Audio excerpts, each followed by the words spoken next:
Hello everyone. Thank you for joining me for part 3 of New to Blindness, Money Matters. And the question of the day is, why do blind people fold paper US currency? We fold it so we know what we have in our wallets. I have some card stock here, close to the size of the US bills, so I can show you. I was taught by an old timer because I wanted to know the same thing. My spouse brought me to a blind facility and I asked a bunch of questions because I couldn't get any answers from my school system. I don't know any blind people locally.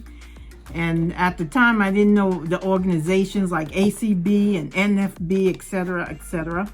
I had to take matters into my own hands and travel to all these different places to get my questions answered. I am bringing this to you, all you newbies out there. I am going to take this card stock and I'm going to make believe this is a $1 bill. Now, $1 bills, you don't have to fold. They just go in your wallet like so. $2 bill that I had in my previous video, that is a specialty bill. Not too many people walk around with them. Maybe holiday times, or if someone bought a new house or a baby shower or a new business opening, they may give you one around the clock or something, or in a gift envelope as a good luck charm. But I don't really see people walking around with those. So I will make believe this here is a $5 bill. And what you do with the $5 bill is you have it horizontally in front of you, I should say, with the short ends on the side. And then what you're going to do, you have a short end on the right and a short end on the left. So you could take the left side. Ooh, I should have got paper because the cardstock is stiff. But anyway, so you take the left side, the left short side to meet the right short side, or vice versa. You can take the right side to meet the left. All in all, you'll end up with a rectangle that is folded in half in the center. So then we'll stick that there. And that's my $5 bill. Then for the $10 bill, you have it horizontally laying in front of you, and you have your short sides on the left and right. And you're going to take the horizontal, the long side of the top or the bottom, and you're going to make them touch. So I bring the bottom side up to meet the top, and then I fold it in half. So now I have a long, skinny rectangle, if you will. Instead of it being the full size, it's skinny. Now this is what the old timer told me. He said he's an old timer, and he told me, don't depend on technology, because if you do, one of these days, you're going to be standing with your stuff in your hand. And this guy was ruthless. He didn't care that I was a woman. I was like, what the heck is he talking about? He said something else. So ladies and gentlemen, I'm not going to repeat it, but if you want to get an idea of what he told me that you have in your hand, just look down and use your imagination. That's what he said. He said, don't rely on technology because you'll have that in your hand. Well, I was like, okay, I'll remember that. He said, technology makes your brain dead. It makes you lazy. You rely on it. You'd be relying on technology. You won't learn a thing. When you go blind, make sure you stick to the old school, the retro. Do you like retro? Oh, they're like, oh. But anyway, that was his belief, that technology will make you lazy. And he said, you should learn how to do things manually. Do not rely on the new technology. But anyway, he ended up selling us a brailler. But anyway, I'm glad I have it. I can communicate with myself. So we have the 1, we have a 5, and now we have the 10. And then the 20. Now I was told I could do this either way. Now keep in mind, folks, you can fold your money any way you want, just as long as you know what denominations you are folding and which way they are or what they are. Like if you want to fold it in a triangle or something and you want to call that your $5 bill, just make sure you remember that. But the old timer And that's how he told me to call them. Told me these ways and said that I can fold them and do whatever I want, but that's how he does his, and that's how he was taught. Now we have the 20. He said you can do it this way. You fold it in half as the 5, which is you have the money laying horizontally in front of you, and then you take the left or the right to meet each other. In this case, I'm taking the left and fold it over to the right. But you can do your right and fold it over to the left, whatever you want to do. And then you fold it again in half. So oops, let me just leave it like this. So I did it this way. So now that I have my bill laying horizontally, I'm leaving it horizontal, and I'm gonna bring my right back over to the left. So now it's folded in half and then in half again, and it looks like this. Then he was telling me we're gonna do it again. So for the 20, he said, or you can fold it in half like the 10.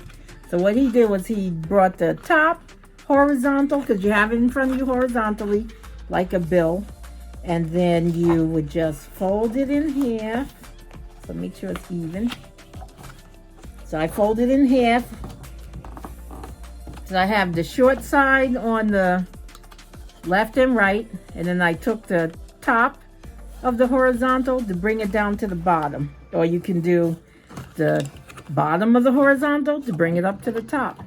Then he said you can take the short sides, you can bring the left side over to meet the right side,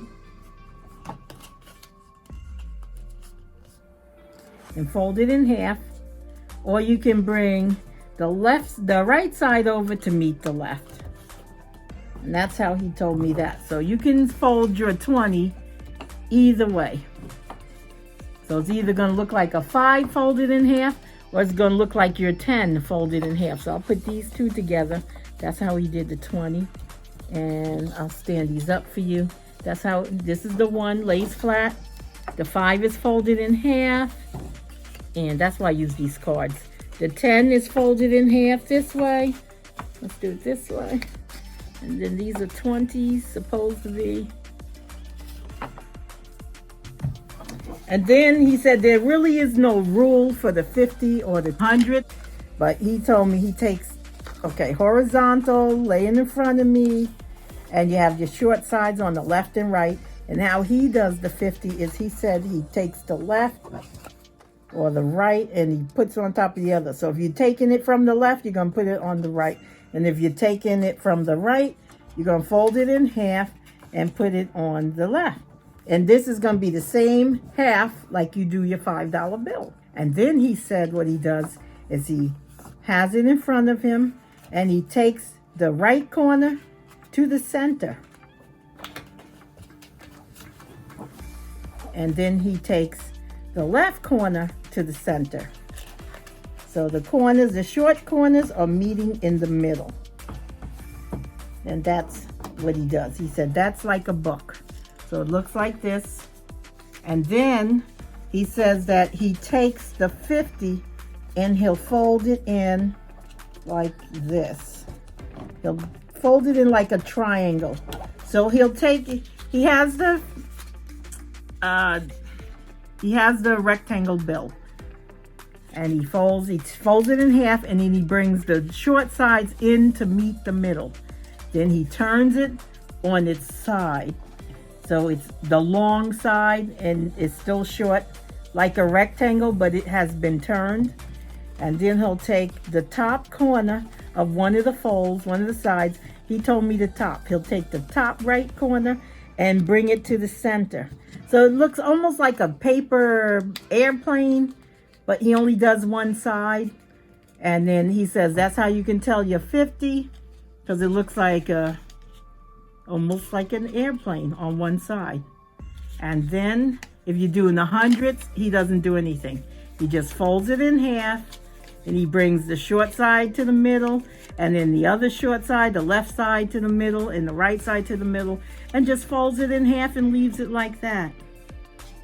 Now, if there are any blind people out there that do know how you are supposed to fold your hundreds or 50s if you carry them. I don't know if anybody really carries them anymore, but if you know, or if you were taught a different way, please put down in the comments to let others know. He said he doesn't really get them that much, but that's how he folds them. But he told me this is standard, the dollars straight, and then the 5's in half, and then the 10 is long ways in half, and lengthwise, lengthwise in half, long ways, if that's easier for you to remember. And then he told me the 20 is folded in half and in half again. And see, to me, that would be a little confusing, because that would give me the same size as how he folds his $100 bills. And if that corner is folded in, well, you could tell a 50 because he folded in the corner, but I would think that's too confusing.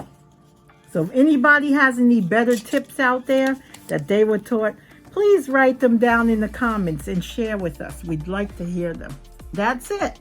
But another thing he also said, you can also do the old school approach, which is you get your dollar bills. So let's say I spend 10 and I only, my bill is $1.99, and I'll give them a 10. So they can give me $8 and a penny, okay? So that's $8. Then I spend a 20 and I only have $1. That's my bill, $1. So now I'll have $19. And then I'll go spend 100 for something that's only $5 and get the rest in singles. He said that's what they used to do. That's what they were taught. So at the end of the day, he'll have a wad of $1 bills. That's crazy. I told him I can't do that. That's ridiculous. How are you supposed to sit on that if it's a man and you have a wallet in your back pocket? That is ridiculous. And women, we don't want all that mess in our purses. We already have the kitchen sink. So anyway, that's my little comments for the day. Thank you for joining me. We have one more session to go. I hope you enjoyed this series. Let me know by liking the video and making comments. All you veteran blind people, we're really dependent on you here. Please give us some of your tips and tricks for when you're new to blindness and you want to handle your money, or you want better ways to fold, because that was the first thing in my mind and I couldn't find information anywhere. Thank you, supporters, all you who have subscribed to the channel. I appreciate your support. Those of you who do pop in but you're not subscribed, please consider subscribing and click that notification bell. Have a good week. I'll see you in the next video. And happy holidays to you if I don't get back before then. Thanks for watching.